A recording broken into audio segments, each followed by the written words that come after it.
करते थे छोटे छोटे छोकरे लोग से ना, अभी बेगारी लोग तो है ही नहीं, तो ये लोग क्या करते थे, वहाँ सब गली में खेलते थे ना, छोकरे लोग से काम करवाते थे और लोगों को मजदूरी देते थे, काम करा के मजदूरी देते बोला, थे। असल में क्या हुआ आंटी कि बिलाल जिंदा था बोले, क्योंकि जब वो सामने की बिल्डिंग से एक लड़का भाग के आया, उसको प्रेस करा, जब करंट लगा था ना उसको प्रेस करा तो बिलाल के ना सांसें चल रही थी, सांसें चल रही थी। क्या था उसको, अगर ये बच जाता ना तो पुलिस कार्रवाई में वो फंस जाता, तो उसको दुनिया के सब मालूम आते उसको, कोई सीधा तो है ही नहीं वो।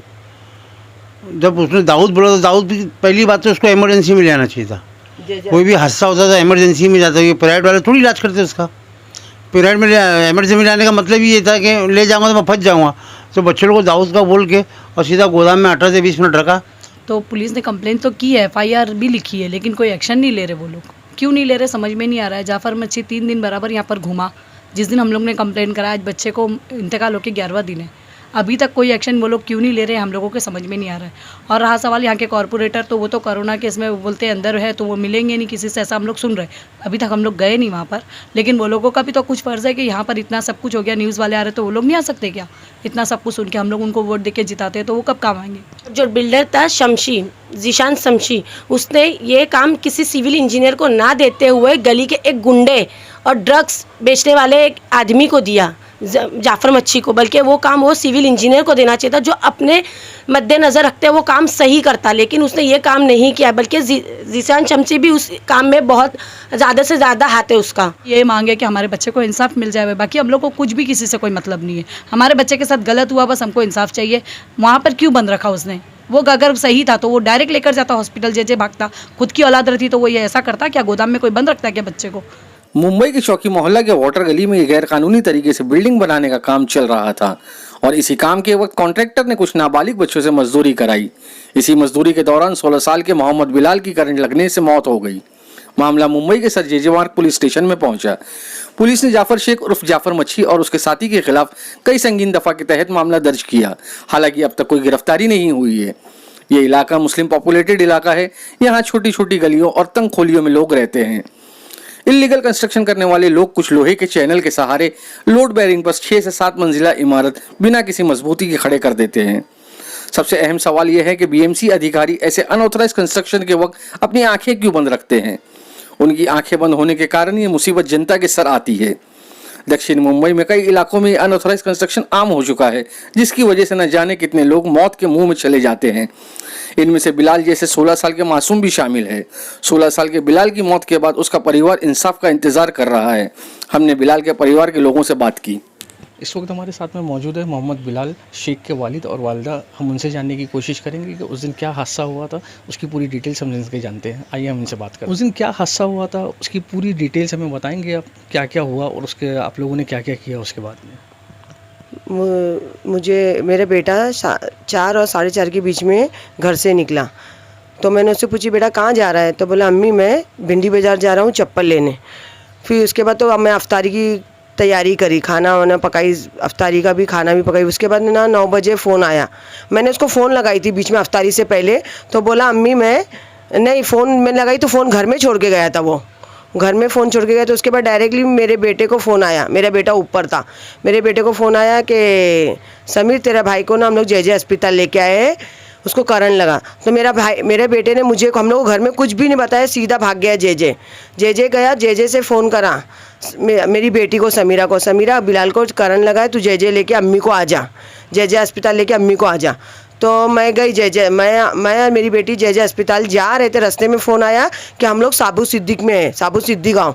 तो मैं साबू सिद्दीक में, मेरी बेटी साबू सिद्दीक गए, तो साबू सिद्दीक में गए ना, अंदर जा रही थी गेट पे, तो मेरा दामाद, मेरी जिठानी का दामाद, मेरे दामाद ने मेरे को बोला, मुकीद ने, कि चाची बिलाल ऑफ हो गया। मैं उसको बोली पागल हो गया क्या तू? मैं चिल्लाने लगी और मैं अंदर ऐसे बात करते करते अंदर घुसी, गेट्स में थी, गेट के ऊपर अंदर गई तो मेरा बेटा स्टेटर पे लेटा हुआ था। फिर मैंने उसको बोली बिलाल, मैं समझी शायद ये लोग को समझ में नहीं आ रहा है कि ऑफ़ हो गया बोल रहे लोग। फिर भी मैंने हिलाई, वो करी तो सब लोग, डॉक्टर भी बोला नहीं आपका बेटा ऑफ़ हो गया। मैंने चिल्लाई, तो मैंने चिल्लाने लगी कैसे हुआ क्या हुआ, तो एक लड़के ने बोला कि तुम्हारा बेटा काम करते करते ऑफ हो गया। मेरे को एकदम समझ में नहीं आया काम करने, मेरे को तो बोल के गया था कि मैं चप्पल लेने जा रहा हूँ भिंडी बाजार। मुझे कुछ समझ में आया ना है, मैं रो के चिल्ला के मेरे बेटे को भी मैंने उस वक्त छोड़ दी थी साबू सिद्दीक दवाखाना, सीधा जय चौकी भागी।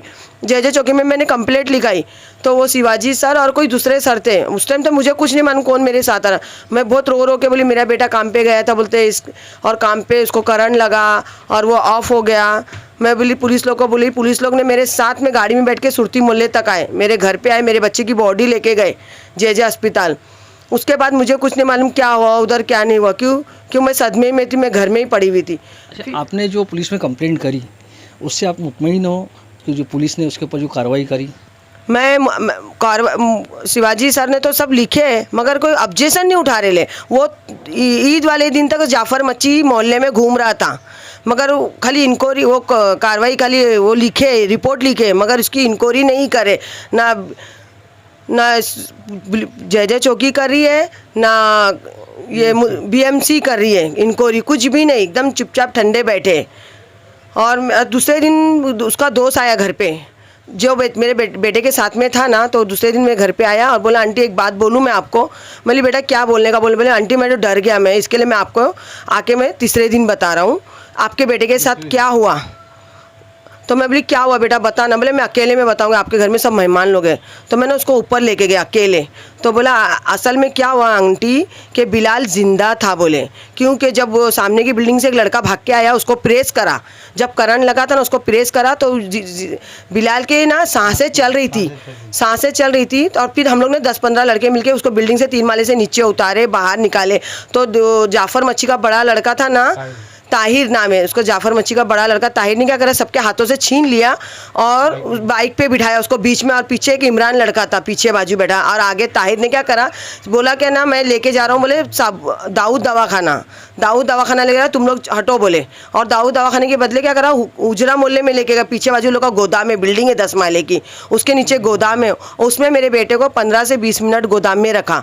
और ये जितने भी बच्चे सब 10 से 15 बच्चे उसके साथ काम कर रहे थे ना, वो लोग सब भागे दाऊद दवाखाने पूरा ढूंढ लिए। दाऊद दवाखाने के बाद इधर आए तो एक लड़के ने बोला शायद एमआई के पास लेके गए होंगे, एक दोस्त ने बोला। तो एमआई के पास गए तो उसका बाप बाहर खड़ा था, जाफर मच्छी दवाखाने के बाहर खड़ा था। तो बोले नहीं अपन बिलाल को ना पहले इधर दिखाएंगे। तो अब बिलाल गोदाम में 15 से वो लोग पूरा दवाखाना ढूंढ के आए ना, बोला हम लोग पूरा दवाखाना ढूंढ के आए, फिर भी खड़ा था। और एमआई डॉक्टर ने क्या बोला एक पेशेंट हो जाने के बाद मैं लूँगा, इमरजेंसी पेशेंट है मेरा। अच्छा, ये जो आप जैसे बता रहे हैं कि बच्चे को उन लोगों ने गोडाउन में लेके जाके रखा था, तो गोडाउन में रखने का मकसद क्या था, कुछ पता चला उस बारे में आपको? गोडाउन में रखना मतलब क्या था उसको, अगर ये बच जाता ना तो पुलिस कार्रवाई में वो फंस जाता, तो उसको दुनिया के सब मालूम आते उसको, कोई सीधा तो है ही नहीं वो। जब उसने दाऊद बोला तो दाऊद भी पहली बात तो उसको इमरजेंसी में ले आना चाहिए था। कोई भी हादसा होता था इमरजेंसी में जाता, ये प्राइवेट वाले थोड़ी इलाज करते उसका। प्राइवेट में इमरजेंसी में लाने का मतलब ये था कि ले जाऊँगा तो मैं फंस जाऊँगा। तो बच्चे लोग को दाऊद का बोल के और सीधा गोदाम में 18 से 20 मिनट रखा, और उसका एमआई के पास ना पूरा उसके बाद पेशेंट था। अब मेरे बच्चे की सांस चढ़ रही, उसका बड़ा लड़का ना बाहर से का दरवाज़ा बंद कर दिया जाफर मच्छी ने, और उसका बड़ा लड़का अंदर था मेरे बच्चे के साथ में। क्या अब वो 18-20 मिनट में क्या हुआ, अंदर कौन देखा, सांस चढ़ते हुए वक्त पे सही ले जाता। अगर 5-10 मिनट भी अगर उसको मिल जाता ट्रीटमेंट करने को तो मेरा बच्चा बच जाता था। अच्छा, ये जो बच्चे के साथ जो हादसा हुआ जहाँ पर, वहाँ पे क्या काम चल रहा है, वहाँ पे क्या हो रहा है? ये लोग क्या करते थे, छोटे छोटे छोकरे लोग से ना, अभी बेकारी लोग तो है ही नहीं, तो ये लोग क्या करते थे वहाँ सब गली में खेलते थे ना, छोकरे लोग से काम करवाते थे और लोग को मजदूरी देते थे, काम करा के मजदूरी देते थे लोग को। क्या जो भी 3-4 घंटा भी समझो सीमेंट की मतलब जितने भी माइनर बच्चे हैं उन लोगों से ये लोग काम कराते थे अनिगल बिल्डिंग के अंदर 12 साल के लेके 15 साल 16 साल तक। बिल्डिंग में तो मतलब वो कैसा है कि उन लोग अभी बेकारी तो है नहीं, तो उन लोग से काम कराते अपना निकाल लेता था वो। सीमेंट की गोनी आई, लोखंड आया, जब भी कोई चीज़ आएगी ना सबको इकट्ठा करके काम करवाता था 4-5 घंटा, चलो चढ़ाओ ऊपर माल। अभी जैसे कि आपने कंप्लेंट की पुलिस में और आप लोगों का कहना है कि पुलिस अभी मतलब इस पर कोई कार्रवाई नहीं कर रही, तो इसके बाद में आप लोगों ने यहाँ के किसी नेता से जाके मुलाकात की? पुलिस में हम लोगों ने कंप्लेंट करवाई है, तो पुलिस ने कंप्लेंट तो की है, FIR भी लिखी है, लेकिन कोई एक्शन नहीं ले रहे वो लोग। क्यों नहीं ले रहे समझ में नहीं आ रहा है। जाफर मच्छी 3 दिन बराबर यहाँ पर घूमा, जिस दिन हम लोग ने कंप्लेंट करा, आज बच्चे को इंतकाल होकर 11वां दिन है। अभी तक कोई एक्शन वो लोग क्यों नहीं ले रहे हैं, हम लोगों के समझ में नहीं आ रहा है। और रहा सवाल यहाँ के कॉरपोरेटर, तो वो तो कोरोना केस में बोलते हैं अंदर है तो वो मिलेंगे नहीं किसी से, ऐसा हम लोग सुन रहे हैं। अभी तक हम लोग गए नहीं वहाँ पर, लेकिन वो लोगों का भी तो कुछ फ़र्ज़ है कि यहाँ पर इतना सब कुछ हो गया, न्यूज़ वाले आ रहे तो वो लोग नहीं आ सकते क्या? इतना सब कुछ सुन के हम लोग उनको वोट दे के जिताते हैं तो वो कब काम आएंगे? यहाँ के वैसे एमएलए है कौन? यहाँ जावेद जुनेजा है कॉरपोरेटर और एमएलए है अमीन पटेल। तो आपने एमएलए से जाके मुलाकात करने की कोशिश की? नहीं, अभी तक हम लोग ने की नहीं, क्योंकि यहाँ पर मिलने नहीं देते। जो साथ के लोग हैं ना, उनके आगे पीछे के वो लोग जाने देते ही नहीं, उनके तक के पहुँचने देते नहीं है। और सब आदमियों का सामना करना पड़ता, अच्छा नहीं लगता सर। एक तो हम लोग गम में बैठे, हम लोग कोई खुशी के मौके पे तो जा रहे नहीं है कि चलो 10 बार उन लोग क्या राउंड मारेंगे। उन लोग का तो भी कोई फ़र्ज़ बनता है कि नहीं, एक बार आके हम लोगों से पूछे कि देखो इसको 15 से 18-20 मिनट गोदाम में रख के तो ये तो मर्डर में शामिल हो गया केस। तो फिर 304 की कलम तो मायने नहीं रखती इसको। मेरे बच्चों का वक्त पे ले जाता, मेरा बच्चा बच जाता था, तो तेरे को इमरजेंसी में ले जाना ही नहीं था, तो तूने लेके गया मार के। और जाफर मच्छी अपना ये तुम्हारा बिल्डर भी आया था, मेरे को बोला हादसा आ रहा, हादसा कैसा? तेरे को तो मालूम है बच्चों से काम करा, तेरे को तो पहली बात तो बंद करा दे, तेरी साइड है। कुछ भी होगा तो हो गया ना, आज हो गया ना मेरे बच्चे का काम, मेरे बच्चे का तो काम हो गया ना। अच्छा, ऐसे सुनने में आया है कि कुछ आप लोगों के ऊपर कुछ दबाव भी आया है, कुछ प्रेशर आया है एफआईआर करने के बाद में, इस बात में क्या बताएंगे आप? दबाव क्या, अभी हम तो हमारे घर में ही है, हम तो हमारे घर में ही है। अभी हमको तो दबाव का मतलब ऐसा है कि कुछ आप लोगों को पैसे का ऑफर कुछ ऐसा है? हाँ, वो हमको बोल रहे थे, बाकी मैंने अपने तरफ से कुछ भी नहीं बोला। मैंने हमको वो ये बोला था कि बस तुम्हारे बच्चे को मैं नहीं निकालूंगा, ज़रा ही पोस्टमार्टम नहीं होगा, आप टेंशन मत लो, आप तुम्हारे बच्चे को मैं ऐसे ही निकाल के लेके आ जाऊँगा। क्या? तो मैं तो घबरा गया, पोस्टमार्टम हुआ मेरे बच्चे का, तो बोले भाई तुम टेंशन पर, मैं ऊपर से फ़ोन करके बोले मैं तुम्हारे बच्चे की बॉडी ऐसे ही निकालूंगा, ये जीशान शमशी ने बोला था। तो मेरे बच्चे का तो पूरा पोस्टमार्टम हुआ। वहाँ पर वो बच्चों से काम करवाता था, वही बच्चों ने हम लोग को आके बोले कि वहाँ पर वो बच्चों से काम करवाता था, लेकिन वहाँ वो हेलमेट नहीं देता था बच्चों को, रबर बूट नहीं देता था, रबर ग्लव्स नहीं देता था, जिससे वो करंट लगने से बच सके बच्चे। साइड पे वायर ऐसे खुले पड़े रहते थे, बच्चों ने बाद में हमें आके बोले, जबकि उसका पूरा फ़र्ज़ बनता है कि वो वहाँ पर हेलमेट सब चीज़ की सेफ्टी दी जाती है, लेकिन उसने वो कोई भी सेफ्टी नहीं दिया। और जो बिल्डर था शमशी, जीशान शमशी, उसने ये काम किसी सिविल इंजीनियर को ना देते हुए गली के एक गुंडे और ड्रग्स बेचने वाले एक आदमी को दिया, जाफर मच्छी को। बल्कि वो काम वो सिविल इंजीनियर को देना चाहिए था, जो अपने मद्देनज़र रखते वो काम सही करता, लेकिन उसने ये काम नहीं किया। बल्कि जीशान शमशी भी उस काम में बहुत ज़्यादा से ज़्यादा हाथ है उसका। उसको ये काम किसी लोकल गुंडे को देने के बजाय सिविल इंजीनियर को देने का था। हमारी यही दरख्वास्त है पुलिस से, प्रशासन से और ई-वॉट से, क्या इस पर वो ज़्यादा से ज़्यादा और जल्दी से जल्दी कार्रवाई करे हमारे बिलाल बच्चे के लिए। अभी आप लोगों की क्या मांग है प्रशासन से? हम लोगों को ये मांग है कि हमारे बच्चे को इंसाफ मिल जाए। बाकी हम लोग को कुछ भी किसी से कोई मतलब नहीं है, हमारे बच्चे के साथ गलत हुआ, बस हमको इंसाफ चाहिए। वहाँ पर क्यों बंद रखा उसने? वो अगर सही था तो वो डायरेक्ट लेकर जाता हॉस्पिटल, जैसे भागता। खुद की औलाद रहती तो वो ये ऐसा करता क्या? गोदाम में कोई बंद रखता है क्या बच्चे को? बच्चा मर रहा है, जी रहा है, ये तो देखता क्या हो रहा है उसके साथ। ये क्या मतलब हुआ? अपना काम निकाल रहा है तू और फिर उसके बाद में गोदाम में बच्चे को बंद रख रहा है। कुछ भी हमको कोई किसी से कोई लेना देना नहीं, बस बच्चे को इंसाफ दिलवा दो और वो पुलिस को बोलो कार्रवाई करे। दोस्तों, आपने सुना कि किस तरह मासूम मोहम्मद बिलाल की मौत हुई और उसका परिवार अब तक का इंसाफ मिलने का इंतजार कर रहा है। क्या पुलिस प्रशासन मासूम बिलाल के परिवार को इंसाफ दिलाएगी? क्या बीएमसी प्रशासन इल्लीगल कंस्ट्रक्शन करने वालों पर कोई कार्रवाई करेगी? क्या गुनहगारों को सज़ा मिलेगी? ऐसे कई सवाल हैं जिनके जवाब का इंतजार है। अब देखना यह है कि पुलिस प्रशासन मजलूमों को इंसाफ दिलाएगी और गुनहगारों को सज़ा देगी या नहीं। मुंबई से खबर एक्सप्रेस न्यूज़ के लिए मैं मलिक फरीदी।